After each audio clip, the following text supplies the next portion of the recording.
तो ये सारा कुछ मिलाकर एक ट्रीटमेंट है आत्मा को स्वस्थ करने का और सतलोक में जाने का और यहां भी भौतिक लाभ प्राप्त करने का। तो ये सारा कंप्लीट कोर्स करने से ही आपको पूर्ण लाभ प्राप्ति होगी।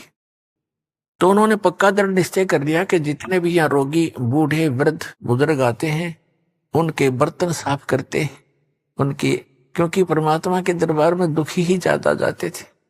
कोई रोगी था, कोई कोढ़ी था और कोई किसी बीमारी से ग्रस्त था, कोई भूतों का सताया, कोई देवताओं पितरों का सताया हुआ वहां जाते थे। तो वो क्या करते थे, बर्तन ले जाते थे, बेले थाली गिलास। उस टाइम कांसी के हार्दे कांसी धातु थी और कांसी धातु का गिलास हो चाहे बेला हो चाहे थाली, वो अवश्य डूब जाता है, पानी पर तैरता ही नहीं। तो उसमें ऐसा साधन था कि पहले बर्तनों को या कपड़े धोने होते तो पानी में भिगोया करते, घंटा 2 घंटा, उनका वो मैल गल जाता, फिर साफ करा करते बर्तनों को रेत रात से। तो क्या करते थे, गंगा यानी दरिया के किनारे बैठ जाते थे, बर्तनों को भिगो के, कपड़े होते कपड़ों को, और 1 घंटा 1.5 घंटा एक वृक्ष के नीचे बैठ कर भगवान की चर्चा करते थे।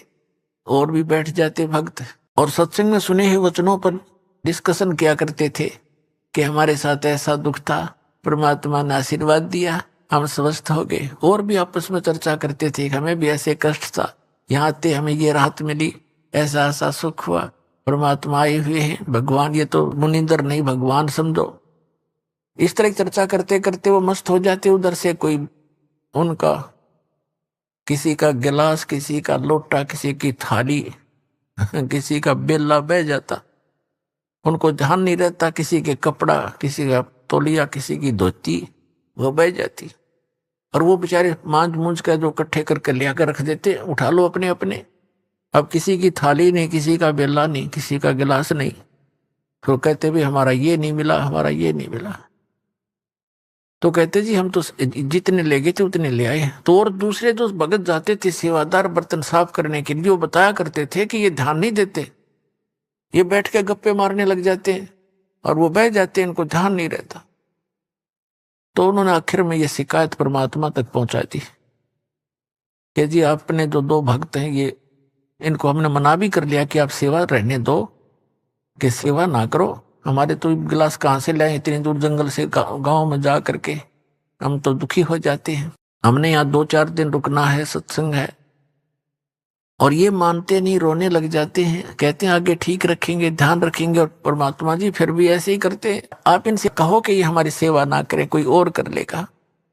उनको ये चिंता होगी कि गुरुजी के पास मेरी कंप्लेंट चलेगी हमारी, और कहीं हमें फिर वो आपत्ति ना आ जाए, गुरुजी रुष्ट हो जाए। चरणों में पड़ गए, बुरी तरह रोने लग गए। कहा भगवान हमारी सेवा ना छीनना, हमारी सेवा ना छीनना दाता, हम बिल्कुल आगे से बिल्कुल ठीक करेंगे, वे बहुत ध्यान रखेंगे। तो वो भगत कहने लगे जी ऐसे ही कहते हैं, कई बार कह लिया ऐसे ही, अब जाते फिर वैसे ही फिर कर देते हैं। तो परमात्मा ने, वो तो जानी जान थे, कहा बेटा इनको आशीर्वाद दे देता हूं, इनके हाथ से कोई चीज भी नहीं डूबेगी, लोहे की भी नहीं डूबेगी, पत्थर भी नहीं डूबेंगे, और तुम निश्चिंत रहो। और बेटा करो सेवा। अब नल नील खुश हो गए और सावधानी बरतेंगे। अब उनने पानी का बेला भर के थाली और वो रख दिया दरिया पे। वो न्यू का नो बेला भरा हुआ पानी का जल के ऊपर रखा है, वो हाथ ला दे नीचे जाओ ना तो नहीं जाओ। और दूसरे भक्त देखने लगे, अरे सचमुच ये तो गुरु जी का आशीर्वाद से इसके ये डूबता ही नहीं। उन्होंने, दूसरों ने भी कोशिश कर ली, पकड़ कर 2-2 3-3 उस बेले को बाहर खींचने की, वो थाली को पानी की भरी हुई जो तैर रही थी, उनसे हली नहीं। और वो हथलाओं जब बाहर आ जा, रखे वही सेट हो जा। तो इस तरह कई बार पत्थर भी उठा के उसमें रख के देखे, वो भी तैरने लग गए, रुक ये नो के नो वहीं पर। आधे डूब जाते थे, आधे रह जाते थे ऊपर। तो इस तरह की उनके वरदान परमात्मा ने दे दिया, वह समस्या समाधान करने के लिए कि ये सेवा भी नहीं छोड़ना चाहते, इनको सचमुच यह दिक्कत है ही। तो दोनों का बीच बिचाड़ा कर दिया। और ये फिर कहाँ जाकर बात बनी, अब उधर से समुद्र के ऊपर पुल बनाने की आवश्यकता पड़ी श्री रामचंद्र जी ने। और समुद्र पर पुल बनाना कोई बालकों का खेल है। श्री रामचंद्र जी कहते 3 दिन तक घुटनों पानी में खड़ा रहा, समुद्र से याचना करता रहा, प्रार्थना करता रहा, मुझे रास्ता दे, जल्द ही मुझे रास्ता दे सागर राज, मैं बहुत दुखी हूं और ऐसे ऐसे मैंने अपनी पत्नी को छुड़वा के लाना। तीसरे दिन जब उसने देखा कि समुद्र टस से मस नहीं हो रहा है, लक्ष्मण से कहा कि मेरा अग्नि बांध दे, इस समुद्र को फूंकता हूं। ये रावण का संग पाकर अभिमानी हो गया है। अब उसने निकाल के तीर छोड़ना चाहा अग्निबाण, तभी समुद्र विपर रूप बनाकर बाहर आ गया। श्री राम से कहने लगा कि भगवान ऐसा अनर्थ ना करो, यदि आपने इस जल को फूंक दिया, मुझे फूंक भी दिया, तो ये गड्ढा बन जाएगा, आप फिर भी सफल नहीं हो सकोगे इसमें से जाने के लिए, और बहुत बड़ा संसार बसा हुआ जीव जंतु, आपको पाप लगेगा। ऐसा काम करो कि लाठी भी ना टूटे और सर्प भी मर जा। तो श्री रामचंद्र जी ने कहा कि फिर ऐसा कौन सा उपाय है बताइए। आपकी सेना में ये नल नील और भी पहुंच गए वहां पर, फिर तो सारे जंगल में जितने रहा करते थे कुछ सब इकट्ठे हो गए, लाठी ले गए। ये भी वहां गए हुए थे उस सेना में। विपर रूपधारी समुद्र ने कहा कि आपकी सेना में नल और नील नाम के 2 ऐसे कारीगर भी हैं, वह शिल्पकार भी थे, जैसे मकान बनाने वाले। 2 ऐसे सैनिक हैं आपकी सेना में, उनके हाथों में उनके गुरुदेव द्वारा दी गई ऐसी शक्ति है कि पत्थर भी तैर जाएंगे, कोई वस्तु नहीं डूबती, वो पत्थर रख, कोई चीज रख दें और वो तैरती रहती है, और चाहे उसके ऊपर कितना बलशाली व्यक्ति खड़ा हो जाए वो डूबती नहीं, ताकतवर वजनदार। तो श्री राम ने कहा भी नल नील को बुलाओ। नल नील आए, उनसे कहा कि भी एक ट्रायल दो, अपनी कोई पत्थर रखकर दिखाओ, आपके हाथों में करामात बताई हमने और हमें जरूरत है यहाँ पुल बनाने की। नल और नील दोनों अभिमान में आगे, ये मारे जीव ने। उसने सोचा कि यदि हम अपने गुरुजी को याद करेंगे, मंत्र जंत्र करेंगे, अपना मंगलाचरण, तो श्री रामचंद्र जी ने सोचेंगे ये तो कहीं भगवान की स्तुति करके इन्होंने शक्ति प्राप्त की है। यानी अभिमान आना था, ऐसे ही काम बिगड़ा करता है, किसी प्रकार भी हो जाए गड़बड़।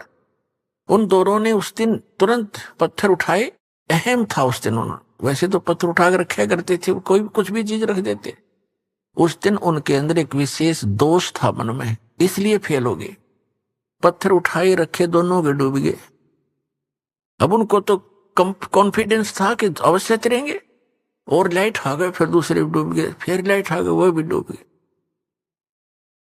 अब श्री रामचंद्र जी समुद्र की तरफ देख रहे थे, मानो ये कहना चाहते हैं कि आप झूठ बोल रहे थे। उसी से में उस विपर रूपधारी समुद्र ने कहा कि नल नील, तुमने अपना सतगुरु याद नहीं करे, उनको याद करो, तो उनका बात याद आएगी। फिर उन्होंने परमात्मा को याद किया, और वो तो आना ही था, क्योंकि श्री रामचंद्र भी दुखी, रावण का अंत आए लिया था, उसकी टिकट भी कटवानी थी, और वहां आए क्योंकि ब्रह्मा विष्णु महेश भी उसी के तो बच्चे हैं परमात्मा के। सूक्ष्म वेद में कहा कि राम कृष्ण सतगुरु सहजादे और भक्ति हेतु न हुए प्यादे, उस परमात्मा के ही बच्चे हैं, ये भी सहजादे हैं, हमसे अच्छी आत्माएं हैं ब्रह्मा विष्णु महेश। तीनों देवा कमल दल बसे, ये ब्रह्मा विष्णु महेश, और प्रथम इनकी वंदना फिर सुन सतगुरु उपदेश। तो परमात्मा अपने बच्चों के दुख को देखता है, श्री राम के दुख को देखकर वहां पहुंचना ही था, और नहीं आते, क्योंकि नलनील का अगर से काम बन जाता तो उन्होंने आना ही नहीं था, कि उन्होंने रजाई न्यों बख्शी थी, पर हम कर्म ही ने बिगाड़ देते अपनी सारी कहानी को। तब देखा कि सामने मुनिंदर ऋषि आ रहे हैं, कुदरती नजर पड़ी सैनिकों की, उन्होंने कहा कि ये ऋषि जी आ रहे हैं, कौन है? नलनील कहने लगे ये तो हमारे गुरुदेव आ गए, देखो हमारी पुकार सुन ली। और इतने में परमात्मा निकट आ गए, नल और नील ने चरणों में प्रणाम किया, श्री राम और लक्ष्मण और सभी ने हनुमान तक आके उनके चरणों में नमन किया। तब श्री रामचंद्र जी ने कहा कि ऋषिवर, आपके इन बच्चों के हाथों में आज वो शक्ति नहीं रही, मेरा दुर्भाग्य है। और मुझे आवश्यकता है कि समुद्र पर पुल बना के मैं लंका में जाऊं। रावण सीधी बातों से नहीं मान रहा, उससे युद्ध करना पड़ेगा और सीता को छुड़वाऊं। भगवान दया करो मुझ पर। जब आप अपने बच्चों को, अपने शिष्यों को शक्ति दे सकते हो, मेरे पर भी दया करो, कोई वरदान दो, मुझे भी मेरा ये कठिन कार्य सुलभ करो। तो परमात्मा ने कहा कि अब इनके हाथों में यह शक्ति रहेगी भी नहीं, क्योंकि इनके अंदर अभिमान छा गया। अब परमात्मा कहते हैं कि जैसे माता गर्भ को रखे यतन बना और ठेस लगे ते अक्षीण होए, तेरी ऐसे भक्ति जावे। जैसे किसी बहन को, बेटी को गर्भ रहा हो, अब वही जानती है उस गर्भ की कीमत को। रात्रि के समय भी, करवट लेते समय भी ये सोचती है, भगवान कहीं मेरे बच्चे के दाब ना लग जा। रात को भी ऐसे चिंता से उठकर बैठती है, कहीं करवट ना ले ली गई हो। ऊंचे नीचे में पैर रखते समय भी सोचती है, कोई वजन उठाती है तब भी ध्यान रखती है, ताकि मेरा गर्भ रूपी लाल सफल हो और मुझे बच्चा प्राप्त हो। तो परमात्मा कहते हैं ऐसे आपको जिस दिन से मंत्र प्राप्त हुआ है, उस दिन से आपकी आत्मा के अंदर भक्ति रूपी ये लाल गर्भ प्रारंभ हो गया है। और इसको इतना सतर्क रहना पड़ेगा, आपने इसको ऐसे रखना पड़ेगा जैसे माता गर्भ को रखे यतन बना और ठेस लगे तो अक्षीण होए, तेरी ऐसे भक्ति जावे। तो उन्होंने भक्ति नाश किया, गुरु जी की से आस्था हटी, अभिमान घर कर गया। अभिमान इस जीव का सबसे बड़ा शत्रु है। अहंकार के अंदर जीव मार खाता है। और जीव क्या कि अहंकार से यहाँ प्रधानमंत्री बना हो, चाहे सारी पृथ्वी का राजा हो, 1 मिनट में अधरंग पैरालाइसिस हो जा, बांका मुंह हो जा, हाथ उठे नहीं, मक्खी मुंह में गब्बड़े और लिकड़े। खा कभी मान इसका मिट्टी का। हमारे को कालना अज्ञान से इतना मूर्ख बना दिया कि हम इस मिट्टी का अभिमान कर लेते हैं, अपने को सुपीरियर मानने लग जाते हैं। हमारी बुद्धि भ्रष्ट कर रखी इस काल ने। तो श्री रामचंद्र जी ने कहा कि भगवान फिर मेरे ऊपर तो बड़ी आपत्ति आई है, कुछ दया करो, एक पुल बन जाए इस पर, समुद्र के ऊपर। तो परमेश्वर ने कहा कि आओ मेरे साथ साथ। हाथ में एक सोटी ले रखी थी, डोगा जैसे आजकल बूढ़े रखा करें सोटी, वैसे भी रखते हैं जैसे कोई कुत्ते बिल्ली से बाहर जाते हैं तो रख लेते थे। वो एक सोटी थी, डंडा था, उसके साथ ऐसे लाइन खींच दी रेखा, एक बहुत बड़े पहाड़ के चारों तरफ गए, और कहा कि इस रेखा के अंदर अंदर के पत्थर उठा लीजिए, ये सब हल्के कर दिए हैं, इससे अपना पुल बनाओ, बन जाएगा। अब वो पत्थर उठाए गए, उनकी ट्रायल ली गई, बिल्कुल आसानी से ऊपर तैर जाते हैं। अब नरनील दोनों शिल्पकार भी थे, उन्होंने उनको काट तराश के एक दूसरे में फंसा के भी ऐसे एडजस्ट कर किए उन्होंने। इतना योगदान उनका फिर भी रहा, लेकिन वो परमात्मा कबीर जी की कृपा से मुनिंद्र रूप में आए, भगवान की दया से समुद्र पर वो पुल बनाने में श्री रामचंद्र जी सफल हुए थे। जगत का पेखना पेख्या धनी का, नाम ना लेखा जगत का। पेखना पेख्या धनी का, नाम ना लेखा। उसने ऐसे कर दिया, उसने ऐसे कर दिया, जो करने वाला उसका कितना जिक्र भी नहीं हम करते। तो पुण्यात्माओं, इस प्रश्नों के उत्तर सुनकर वो भक्त इतना प्रभावित हुआ जी, बात तो आपकी सारी नई नई लगे हैं, पर हृदय में जगह बनावे, और कुछ कुछ मुझे आपकी बात में दम लगा। अब पुण्यात्मा हो, प्रथम बार ये पुराना पेंट इतना जबरदस्त हो रहा है आपके हृदय में, पुराना ज्ञान अज्ञान। अब पुराना पेंट कहीं हो रहा हो, नए पेंट ने के जल्दी सी टकने दे, लेकिन दास के पास वो रेगमार है, कति खुर्च दूंगा और ऐसा कर दूंगा कदे भी ना उतरा आजीवन। परमात्मा कहते 9 मन सूत उलझिया, ऋषि रहे झकमार, और सतगुरु ऐसा सुलझा दे उलझन दूजी बार। इस अध्यात्म मार्ग को परमात्मा कबीर जी की दया से, गुरुदेव जी की रजा से ऐसा सुलझा दिया है, इस कलयुग में नहीं उलझ सकता। को उलझाना चाहोगा तो भी नहीं उलझेगा। ऐसा मक्खन बना के धर दिया, ताक एक मक्खन बना दिया।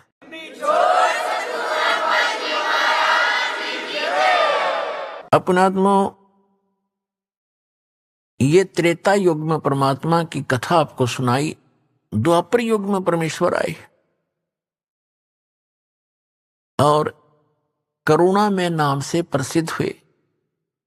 एक वाल्मीकि था, भिक्षु नाम का, और उसकी पत्नी थी गोदावरी, और वो निसंतान थे। उनको परमात्मा ऐसे ही कमल के फूल पर मिले थे, शिशु रूप धार करके। उनके घर पे प्रवेश होने से वो वाल्मीकि कहलाए। अब ये जाति तो हमने बना रखी भगवान के लिए, सब जीव बराबर हैं, एक जैसे। वो तो दृढ़ भक्त अच्छी आत्मा से किसी मजहब जाति धर्म में हो वहीं पहुंच जाते अपने बच्चों के लिए, क्योंकि सारे उसके बच्चे हैं। एक ब्राह्मण था गंगेश्वर, और उसका पुत्र था गणेश, और एक सुदर्शन भक्त था वाल्मीकि जाति में। वो परमात्मा का भक्त बना जब करुणा में नाम से आए हुए थे, सुदर्शन नाम का एक भक्त। और उधर से वो गणेश नाम का ब्राह्मण का लड़का था, वो भी कबीर परमेश्वर का शिष्य हुआ। और द्वापर युग में ब्राह्मण की कीमत अलग बहुत ज्यादा होती थी। तो गंगेश्वर नाम का जो ब्राह्मण था, वो इस बात से घना दुखी था कि मेरा बेटा ब्राह्मण का लड़का एक वाल्मीकि का चेला बन गया, मेरी तो इज्जत का नाश कर दिया इसने। उसने परमात्मा को भी बहुत भला बुरा कहा, अपने पुत्र को भी बहुत कना प्रताड़ित किया। फिर वो बच्चा मान्या नहीं, वो उनका एक परम भक्त बना। जो सुदर्शन नाम का वाल्मीकि जाति में जन्म था जिस बच्चे का, उसने परमात्मा का ज्ञान समझा और स्वीकार किया। और उस सुदर्शन के माता पिता बहुत विरोध किया करते थे। वो श्री विष्णु जी के पुजारी थे और परमात्मा के उस ज्ञान को उन्होंने नहीं माना, लेकिन सुदर्शन जी ने बहुत अच्छे तरह से समझा। एक दिन क्या हुआ कि सुदर्शन जी ने बहुत प्रार्थना की और कहा, भगवान मुझे वो लोक दिखा दो जहां जिसकी आप चर्चा किया करते हो। परमात्मा बोले, बेटा जो मैं बता रहा हूं उस पर विश्वास कर ले भाई, गुरु के वचन पर विश्वास करना चाहिए। अच्छा जी, जैसे आपकी इच्छा। लेकिन वो जान गए कि इसके हृदय में जो वस्तु है, इसकी डिमांड है, वह पूरी ना होगी तो यू नहीं मानेगा। तो परमात्मा ने कहा ठीक है। एक दिन परमात्मा बैठे थे, चल तुझे सतलोक दिखाऊं। अगर जी ले चलो। उनको सतलोक ले गए। एक रूप में वही बैठे हैं, वो उनकी आत्मा को लेकर सतलोक ले गए। 3 दिन और 3 रात तक वो लड़का बेहोश पड़ा रहा, सुदर्शन। अब उधर से उसके माता पिता को पता चला कि ऐसे ऐसे वो करुणा में, करुण कहा करते परमात्मा का, करुण ने पता नहीं क्या जंतर मंत्र कर दिया और मेरे बच्चे को बेहोश कर दिया। अब परमात्मा के माता पिता के पास भी जाकर उलाने देने गई वो उसकी माता सुदर्शन की, कि तेरे बेटे ने मेरा बेटा मार दिया, इसने पता नहीं कि जंतर मंत्र कर दिया। कबीर साहब को उसकी माँ समझाने लगी, करुण जी को, करुणा में जी को, कहने लगी, बेटा तने क्या कर दिया? उसके लड़के का इकलौता पुत्र था। अब उसका भी नहीं पता था इस बात का। वो भी आ गई वहां शोक व्यक्त करने के लिए, और भी इधर उधर के लोग इकट्ठे हो गए, डॉक्टरों को दिखाई, झाड़ फूक करवाने लगे, कुछ नहीं हुआ। तो तीसरे दिन परमात्मा उसको लेकर वापस आए। उठते ही कहता है, सारा इकट्ठे हो रहे रिश्तेदार तक, वो करुण कहाँ है? करुण कहाँ है? वो तो भगवान है, वो तो परमात्मा है, करुण कहाँ है? उठकर चल पड़ा, परमात्मा के घर पहुंच गया। अब घर वालों को तो खुशी हुई कि चलो हमारा बालक जीवित हो गया, कुछ भी कहता रहो। अब उस दिन के बाद उस सुदर्शन जी का ऐसा दृढ़ विश्वास हो गया कि ये भगवान उतरे हैं, ये एक आम वाल्मीकि नहीं है, व्यक्ति नहीं है। तो कहने का तात्पर्य दास का है कि पुण्यात्माओं, जैसे महाभारत के युद्ध के समय श्री कृष्ण जी में प्रवेश करके काल ने गीता का ज्ञान दिया। और श्रीमद् भगवत गीता के अंदर आपने बहुत पढ़ा हुआ है, श्री यानी काल भगवान ने कहा कि अर्जुन तू युद्ध कर ले, तुझे पाप नहीं लगेंगे, तू तो निमित्त निमित्त मात्र है। ये सब मैंने मार रखे। और फिर ये भी कहा कि यदि तू युद्ध में मारा गया तो स्वर्ग प्राप्ति होगी, और यदि युद्ध में जीत गया तेरे पृथ्वी का राज भोगेगा, तेरे दोनों हाथों में लड्डू। महाभारत का युद्ध जैसे तैसे काल ने डरा धमका कर अर्जुन तैयार कर लिया और महाभारत का युद्ध हो गया। उसके बाद युधिष्ठिर जी को, पांडव का जो बड़ा था पांडव, उसको राजगद्दी पर बैठा दिया। उसमें करोड़ों बहनें विधवा होगी, कई करोड़ अनाथ बालक हो गए, उनके बच्चे बेटा बेटे।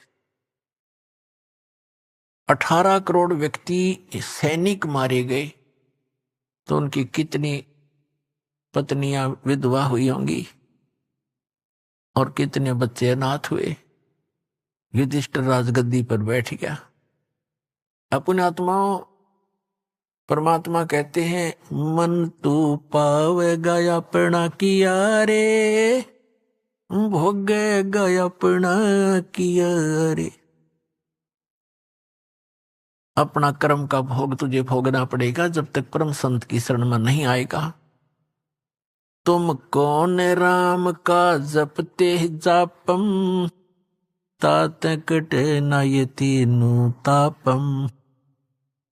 तुम कौन भगवान का जाप जपते हो, नाम जपते हो, जिससे तुम्हारे ये 3 ताप भी नाश नहीं हो रहे। 3 ताप के अंतर्गत कौन से आते हैं?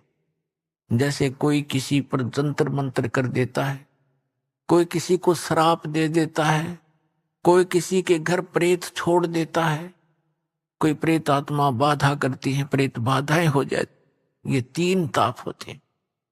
कहते इन 3 तापों को भी तुम्हारे भगवान नाश नहीं कर सकते। अपने आत्मा उदाहरण देते हैं। कुछ ही वर्षों के अंदर अंदर ही युधिष्ठिर जी को बहुत बुरे बुरे स्वप्न आने लगे। ऐसा लग रहा जैसे उसके घर में सिर कटे हुए व्यक्ति और धड़ धड़ आ रही है, हाहाकार मची हुई है, बहनें चूड़ियां फोड़ रही हैं, विधवा हो गई है, अनाथ बच्चे अपनी माताओं के लिपट कर रो रहे हैं, हमारा पिता कहाँ है, हमारा पिता कहाँ। वो कुछ जवाब नहीं दे पा रही। एकदम भयभीत होकर घबरा कर बैठ जाता है। द्रौपदी ने 1 दिन देखा, 2 दिन देखा, 4 दिन देखा, उनसे प्रार्थना की आप सो जाओ। वो एक बार लेट जाते, तुरंत फिर बैठ जाता, आंखें फटी फटी रहती, राजकाज में कोई रुचि रही नहीं। द्रौपदी ने उन 4 पांडवों से कहा कि आपके भैया के ऊपर कोई आपत्ति है, कोई राज की समस्या है, तुम पूछिएगा।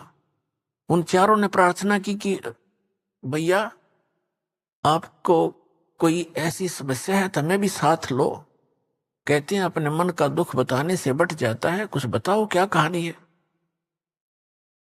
उन्होंने बड़ी मुश्किल से बताया कि मुझे ऐसे ऐसे भयंकर स्वप्न आते हैं। अब श्री कृष्ण जी उनके धार्मिक गुरु थे। जिसमें महाभारत का युद्ध कराया उस समय इसके अंदर काल प्रवेश था और वो अपना करवा के नाश निकल गया। इसने कहा कि गीता अध्याय नंबर 4 के श्लोक नंबर 9 में कि मेरे कर्म और जन्म अलौकिक है। विष्णु पुराण के अंदर 2 ऐसी कथाएं हैं कि एक समय असुरों का और सुरों का, देवताओं और राक्षसों का युद्ध हो गया। देवता भागे राक्षसों से डर के बहुत जंगल में जाकर कि जो समुद्र के किनारे बैठ के तपस्या की। भगवान विष्णु की युग काल आ गया विष्णु रूप में और कहा ठीक है तो आप ऐसे करो, एक पुरंजय नाम का क्षत्रिय राजा है, उसको तैयार करो तुम युद्ध के लिए।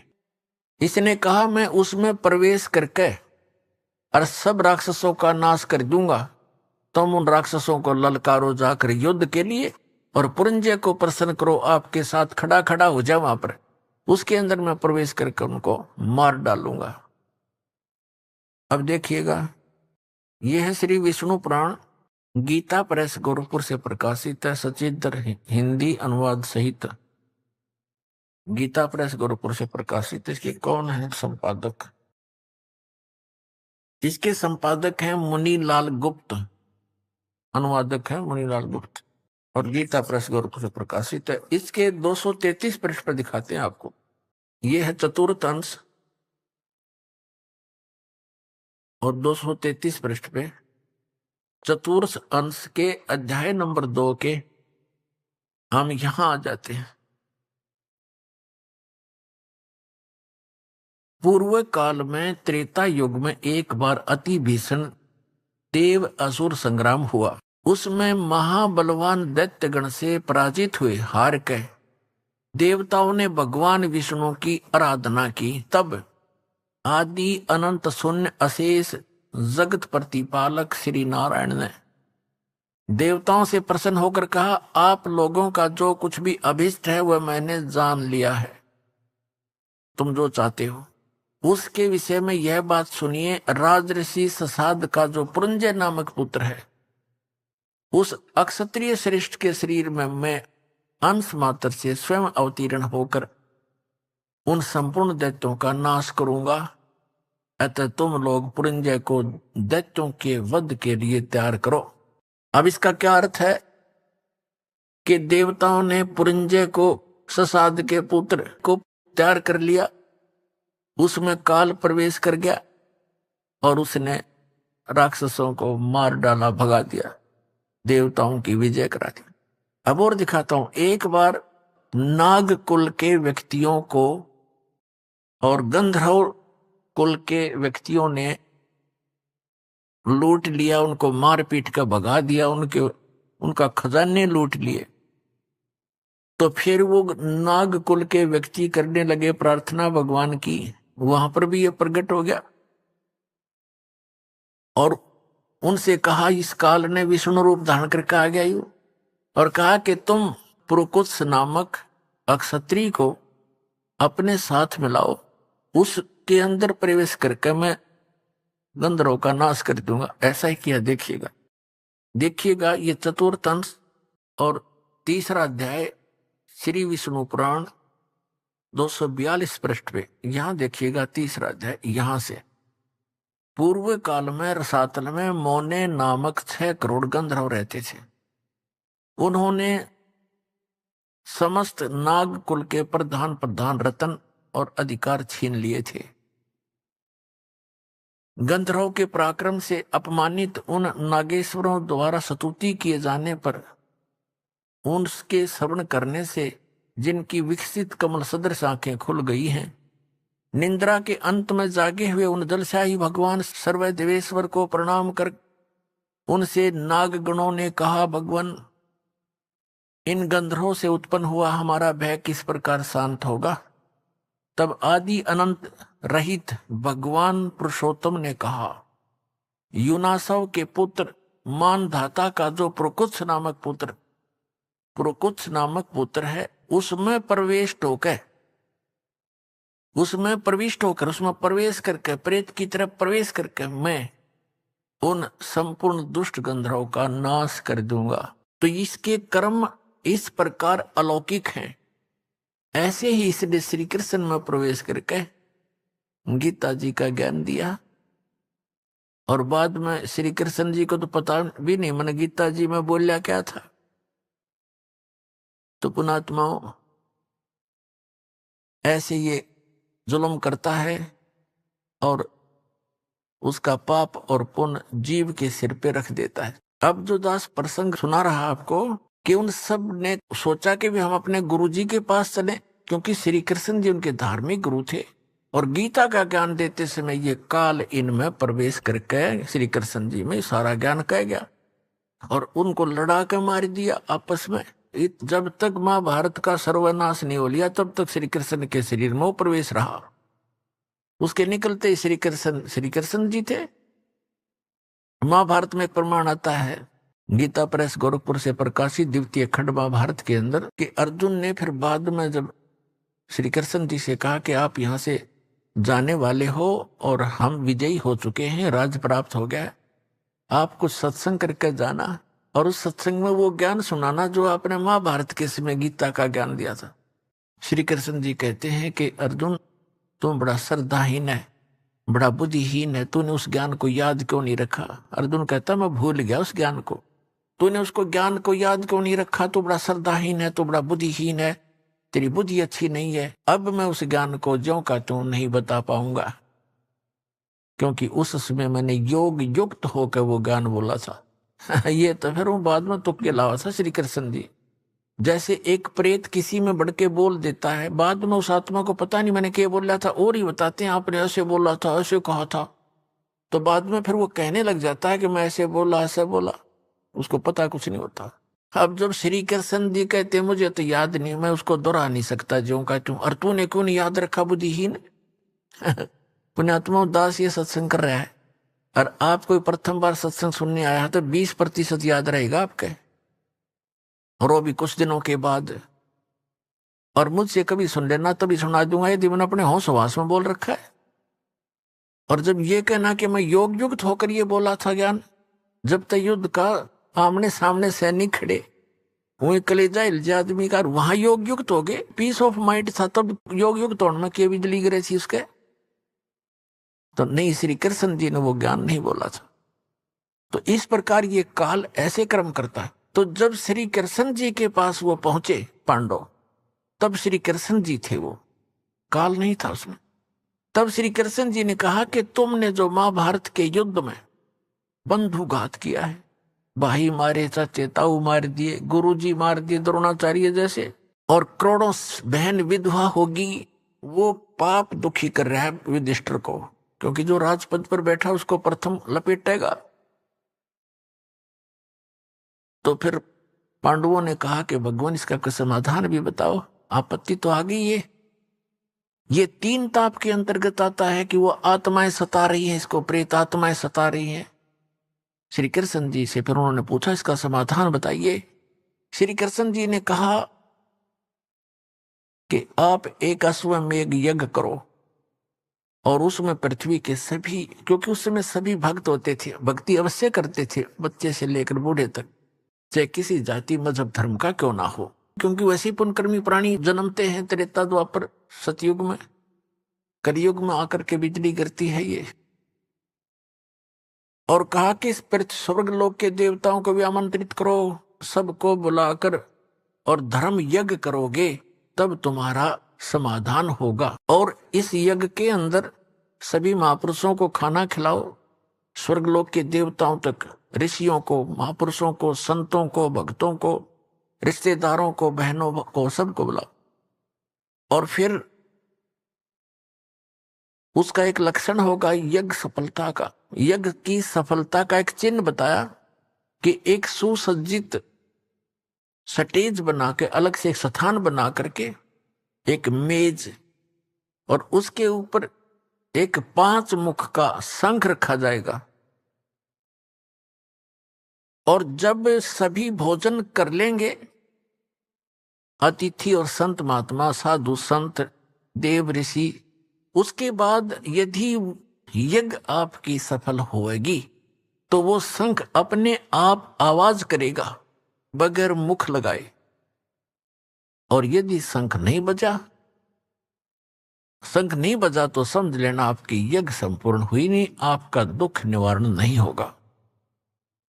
अपने आत्माओं, अर्जुन तो भुगत भोगी था, गीता का ज्ञान कानों से सुन रहा था, और नैया बात तो उसकी याद थी कि तुमने कोई पाप नहीं लगेगा, इस बात पर तड़ रहा था। वो सोचा था किसी तरह टल जा, भला उस युद्ध करना चाहे नहीं था, यहां तक कह दिया था कि हम भिक्षा का अन्न मांग कर खा लेंगे पर हम ये जुल्म नहीं करेंगे।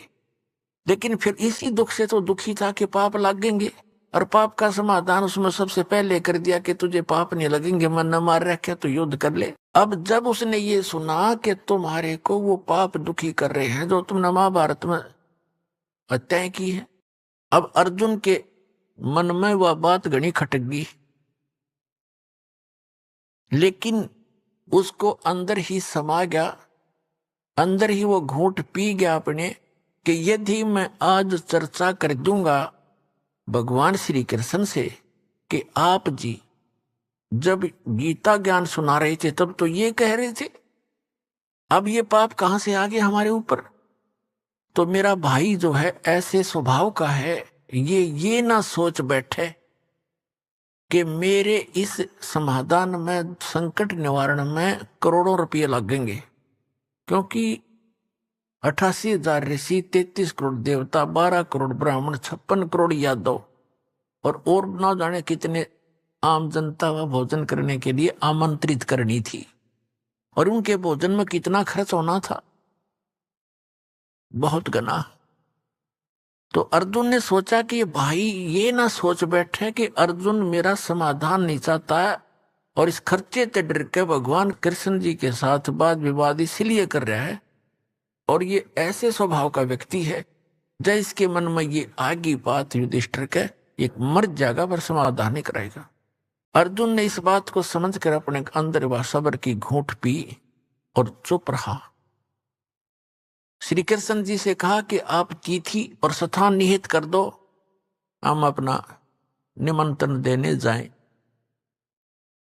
ऐसे